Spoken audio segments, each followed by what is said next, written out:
एक चमचमाती हुई लैम्बोर्गिनी कुंटैक पर पड़ती है। उसे लगता है कि इसका मालिक कोई अमीर बूढ़ा आदमी होगा, लेकिन जब दरवाजा खुलता है तो उसमें से एक 25 साल का नौजवान निकलता है। लड़का हिम्मत करके उसे पूछ ही लेता है, आप करते क्या हैं? और उस नौजवान का जवाब वो उसकी पूरी दुनिया बदल देता है। वो कहता है, मैं एक आविष्कारक हूँ। और ये कहानी एम.जे. डिमार्को की किताब द मिलियनेयर फास्ट लेन की शुरुआत है।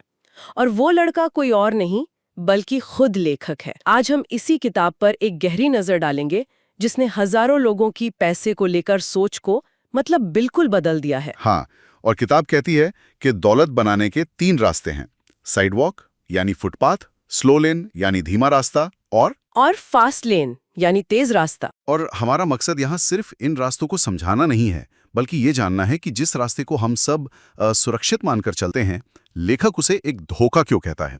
तो चलिए इस सोच को थोड़ा कुरेदते हैं। बिल्कुल। शुरुआत उस रास्ते से करते हैं जिसे हम सब जानते हैं और शायद जिस पर चल भी रहे हैं।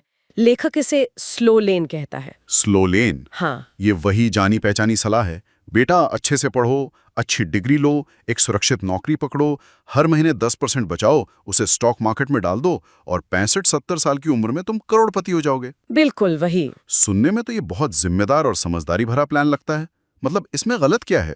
करोड़ों लोग इसी रास्ते पर चलकर एक सुरक्षित रिटायरमेंट पाते हैं। हाँ, लेकिन क्या लेखक का इसे पहियों वाली कुर्सी में अमीरी कहना थोड़ा ज्यादा नाटकीय नहीं है? कम से कम इसमें सुरक्षा तो है। आपका सवाल बहुत वाजिब है और यही इस रास्ते का सबसे बड़ा आकर्षण है, सुरक्षा। लेकिन लेखक का तर्क है कि ये सुरक्षा एक भ्रम है। भ्रम?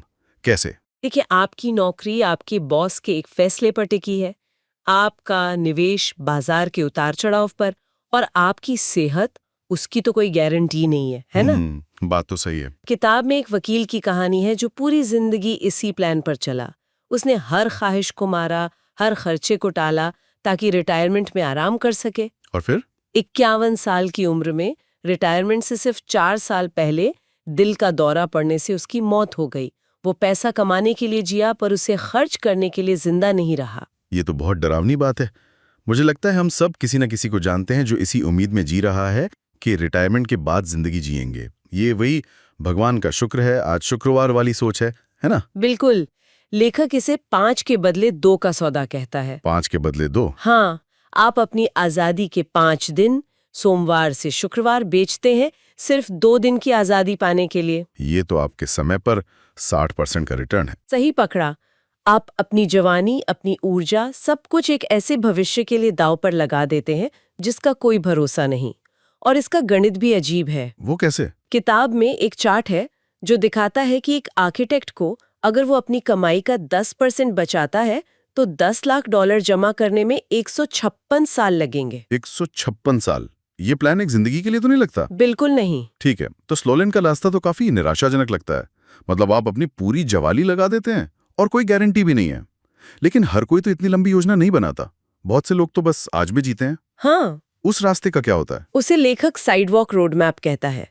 साइडवॉक पर चलने वालों की कोई योजना नहीं होती। कोई प्लान नहीं है? बिल्कुल नहीं। उनका हिसाब किताब सीधा है। उनकी दौलत, उनकी कमाई और उनका कर्ज, बस। जो कमाया उड़ाया और जो कम पड़ा वो उधार ले लिया। और ये सिर्फ गरीबों की कहानी नहीं है, सही कहा ना? हाँ, बिल्कुल। बड़े बड़े गायक, अभिनेता, खिलाड़ी जो लाखों कमाते हैं वो भी साइडवॉक पर हो सकते हैं और आखिर में दिवालिया हो जाते हैं। हाँ, ये तो हम अक्सर सुनते हैं। और मुझे वो बात बड़ी दिलचस्प लगी जो लेखक कहता है, एक खराब से अपार्टमेंट कॉम्प्लेक्स की पार्किंग में $60,000 की नई नवेली कैडिलैक खड़ी है। हाँ, ये क्या दिखाता है? यही कि कुछ लोग अमीर दिखना चाहते हैं जबकि कुछ लोग अमीर बनना चाहते हैं, और दोनों में जमीन आसमान का फर्क है। और यहीं से बात असली दौलत की परिभाषा पर आती है। किताब कहती है कि असली दौलत सिर्फ पैसा नहीं है, ये 3 F से बनती है। 3 F? फैमिली यानी आपके रिश्ते, फिटनेस यानी आपकी सेहत, और फ्रीडम यानी अपनी शर्तों पर जीने की आजादी। फैमिली, फिटनेस और फ्रीडम? और साइडवॉक का रास्ता इन तीनों को तबाह कर देता है। आप चीजें खरीदने के लिए कर्ज लेते, उस कर्ज को चुकाने के लिए ज्यादा काम करते, और इस चक्कर में आपके रिश्ते और सेहत दोनों पीछे छूट जाते हैं। तो ये 3 F, परिवार, फिटनेस और आजादी, सुनने में तो बहुत अच्छे लगते हैं। लेकिन क्या इनमें आपस में कोई टकराव नहीं है?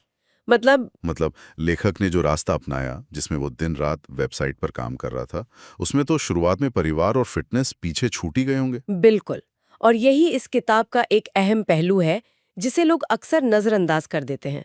लेखक ये नहीं कहता कि ये आसान है। उसका तर्क है कि ये एक छोटी अवधि का बलिदान है।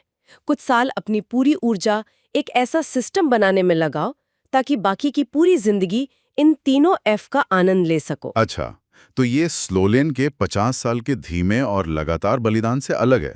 बिल्कुल अलग, जहां आप अपनी पूरी जवानी ही कुर्बान कर देते हैं। तो ये थ्योरी उस लेखक के लिए कैसे काम आई? उसकी अपनी कहानी क्या है?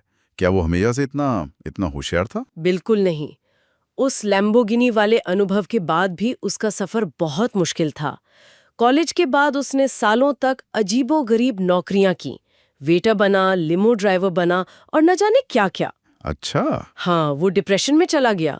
उसकी माँ उसे रोज ताना मारती थी, बेटा कोई ढंग की नौकरी कर लो।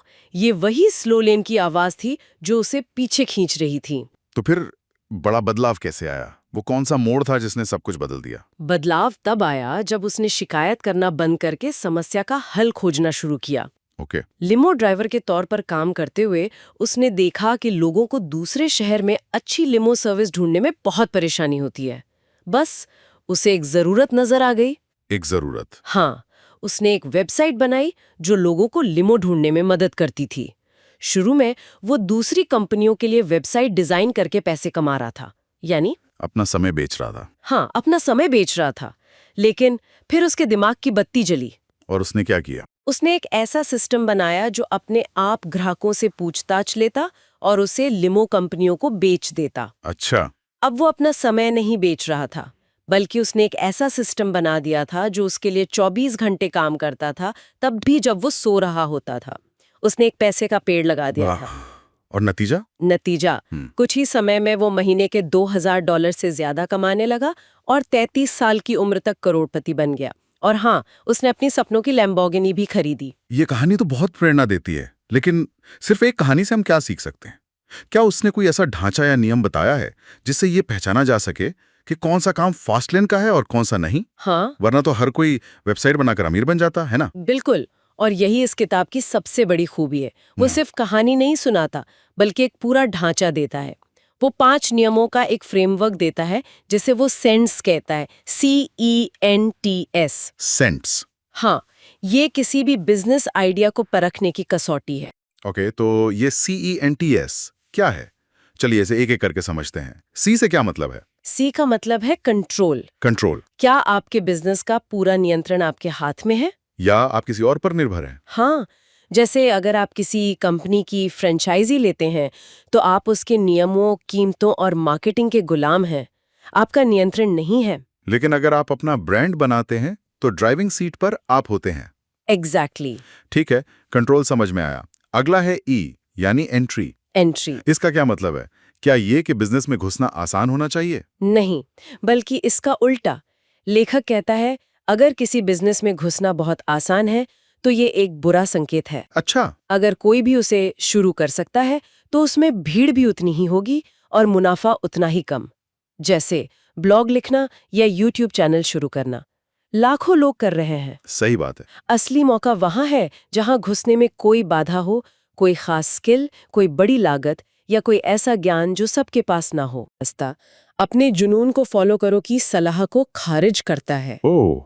लेखक कहता है, जुनून को फॉलो मत करो, जरूरत को फॉलो करो। दुनिया को इस बात से कोई फर्क नहीं पड़ता कि आपको क्या करना पसंद है। दुनिया पैसे उसे देती है जो उसकी कोई जरूरत पूरी करता है, कोई समस्या सुलझाता है। जैसे डिमार्को ने लिमो खोजने की समस्या सुलझाई। उसे लिमो से प्यार नहीं था। उसे प्यार नहीं था, उसने एक जरूरत पूरी की। सही बात है। पैसा जुनून के लिए नहीं, समाधान के लिए मिलता है। चौथा है T, यानी टाइम, समय।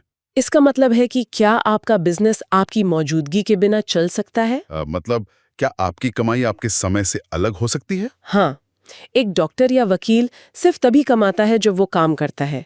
यह एक नौकरी ही है। लेकिन अगर आप एक किताब लिखते हैं, एक सॉफ्टवेयर बनाते हैं या कोई सिस्टम डिजाइन करते हैं, तो वो आपके लिए सालों तक पैसा कमा सकता है, तब भी जब आप छुट्टी पर हों। वही असली पैसे का पिल है। और आखिरी S, स्केल, यानी विस्तार की गुंजाइश। बिल्कुल। क्या आपके बिजनेस को बड़े पैमाने पर फैलाया जा सकता है? अगर आप अपने मोहल्ले में एक रेस्टोरेंट खोलते हैं, तो आप एक दिन में सिर्फ कुछ 100 लोगों को ही सेवा दे सकते हैं। इसकी एक सीमा है। लेकिन अगर आप एक ऐप बनाते हैं तो उसे दुनिया भर में लाखों करोड़ों लोग इस्तेमाल कर सकते हैं। उसका स्केल बहुत बड़ा है। एक फास्टलेन बिजनेस में हमेशा बड़े पैमाने पर असर डालने की क्षमता होती है। वाह! तो ये sense framework control, entry, need, time और स्केल असल में दौलत बनाने का एक नक्शा है। और ये सब उस एक विचार से जुड़ता है जिसके बारे में लेखक बात करता है, प्रक्रिया बनाम घटना। सही पकड़ा। जब कोई अपनी कंपनी $30 मिलियन में बेचता है तो अखबार की सुर्खी बनती है, रातों रात बना करोड़पति। हाँ, और लोग उसे घटना के तौर पर देखते हैं और कहते हैं कितना किस्मत वाला है। बिल्कुल, लेकिन वे उस प्रक्रिया को नहीं देखते जो उस एक घटना के पीछे थी। सालों तक गैराज में कोडिंग करना, पैसे का जोखिम उठाना, हजारों घंटे की मेहनत और अनगिनत असफलताएं। हाँ, जो लोग घटनाओं के पीछे भागते हैं वे लॉटरी का टिकट खरीदते हैं। जो प्रक्रिया पर भरोसा करते हैं वे बिजनेस बनाते हैं। तो आज की इस पूरी चर्चा को अगर समेटें तो हमने 3 रास्ते देखे। एक है साइडवॉक, जो आज की खुशी के लिए कल को दांव पर लगाता है और अक्सर बर्बादी की ओर ले जाता है। दूसरा है स्लो लेन, जो एक सुरक्षित लेकिन बेहद धीमी और साधारण जिंदगी का वादा करता है, जिसके लिए आपको अपनी पूरी जवानी देनी पड़ती है। और तीसरा है फास्ट लेन का रास्ता, जो मुश्किल है, जोखिम भरा है, लेकिन कम उम्र में सच्ची आजादी दिला सकता है। ये सब आकर एक ही शब्द पर रुकता है, नियंत्रण। नियंत्रण, बिल्कुल। स्लो लेन और साइडवॉक आपको अपनी जिंदगी की गाड़ी में एक यात्री बनाते हैं। आप उम्मीद करते हैं कि आपका बॉस, आपकी कंपनी या शेयर बाजार आपको आपकी मंजिल तक पहुंचाएगा। लेकिन फास्ट लेन का मतलब है कि आप ड्राइवर बने। हाँ, आप अपनी वित्तीय जिंदगी का स्टीयरिंग व्हील अपने हाथों में लें। तो हम श्रोताओं को एक सवाल के साथ छोड़ते हैं। लेखक कहता है कि ज्यादातर लोग अपनी वित्तीय जिंदगी में हिचाइकर होते हैं, जो सड़क किनारे खड़े होकर सही गाड़ी का इंतजार करते हैं। और जब कोई गाड़ी उन्हें टक्कर मार देती है या गलत जगह छोड़ देती है तो वो ड्राइवर को दोष देते हैं। बिल्कुल। तो सवाल ये है कि अगर दौलतमंद बनने के लिए सच में ड्राइवर की सीट पर बैठना जरूरी है, तो आज ऐसा कौन सा एक छोटा सा फैसला लिया जा सकता है जिससे जिंदगी का स्टीयरिंग व्हील थोड़ा सा ही सही अपने हाथों की तरफ घूमे।